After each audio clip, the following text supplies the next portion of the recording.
আচ্ছা দেখি আচ্ছা দেখি আমি পরীক্ষা হয়ে যাক দেখি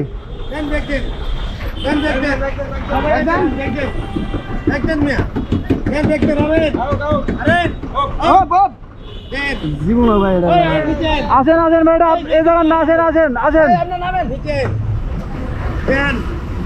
ভাই এই জায়গা আগের এটা আগের দেখেন কত ফাঁক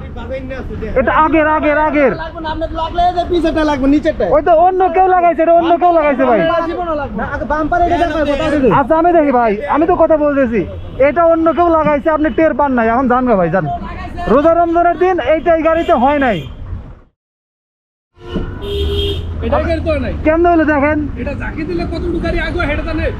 এটা ব্রেক করলে ঝাঁকি দিলে কতটুকু গাড়ি আগে হেঁটে জানে তাহলে আপনার নিচে ক্ষতি হইতো আপনার নিচে তো কিছু হলো না এটা কত নিচে আগে ক্ষতি হইতো পরিমাণ কিন্তু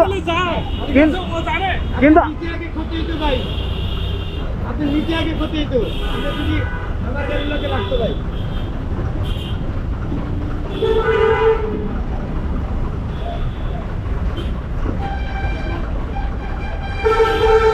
এইটা আজকের না এটা অন্য দিনের মনে হয়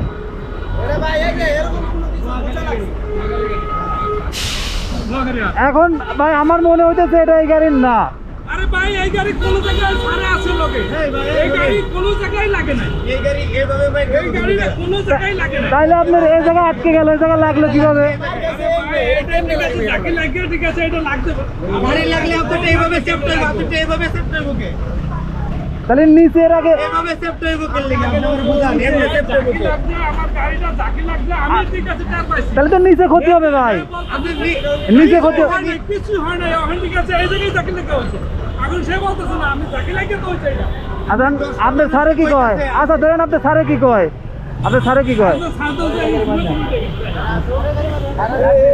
এই গাড়ি এই মনে জীবন মার খাইবো এই গাড়ি মাইনা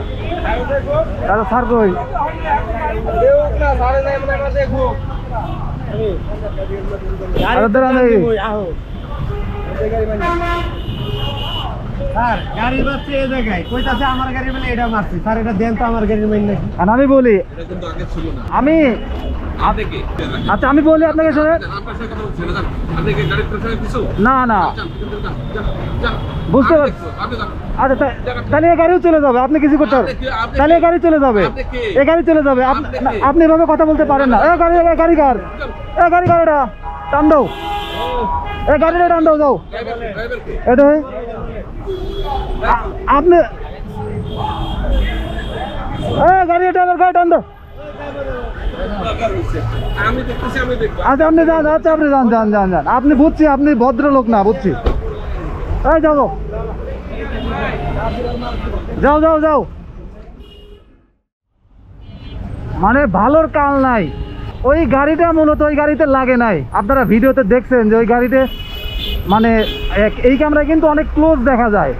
তারপরও কতটুক ফাঁক মানে ওই গাড়ির পিছন সাইডটা নিচের সাইডটা একদম লাগায় দিছে 2 ইঞ্চি ভিতরে ঢুকায় দেওয়ার পরও উপরে আরো 7 ইঞ্চি ফাঁক তাহলে কেমনে ওই গাড়ি ওইটা লাগাইলো তারপরে আমি বুঝাই তারপরে উনি বোঝে না আর উনি ভদ্রলোক ভিতর থেকে এসে দেখেন আমার কয় আমি কে এখন একটা ঝামেলা হয়েছে জ্যাম বেঁধে যাচ্ছে ইফতারের আর আছে মাত্র 1 ঘন্টা কারণ আমি কি এই বিষয়ে একজন পথচারী বা নিরপেক্ষভাবে কি কেউ কথা বলতে পারে না তো আমার কি এটা কথা বলা দোষ হয়ে গেছে সে বেশি ভাব নিছে আমিও একটু ভাব নিয়ে দেখা দিলাম যা যদি ওই গাড়ি লাগাও থাকে তাও কিছু করতে পারবো না বেশি মাস্তানি করলে এরকমই হয় মানে একটা গাড়ি ইউজ করে মানে নিজে মানে মাটিতে পাই দেয় না এমন একটা অবস্থা মানুষ দেখাই যাচ্ছে যে ওই গাড়িতে এটা লাগে নাই কারণ ওই গাড়িতে যদি উপরের ওই জায়গায় লাগতে যায় তাহলে আগে নিচে ভাঙতে হবে দেখ কেউ কিছু মনে করবেন না আসলে ইফতারের আগে তো ওনারা আচরণের মেজাজটা খারাপ হয়ে গেছে ধন্যবাদ সবাই ভালো থাকবেন আসসালামু আলাইকুম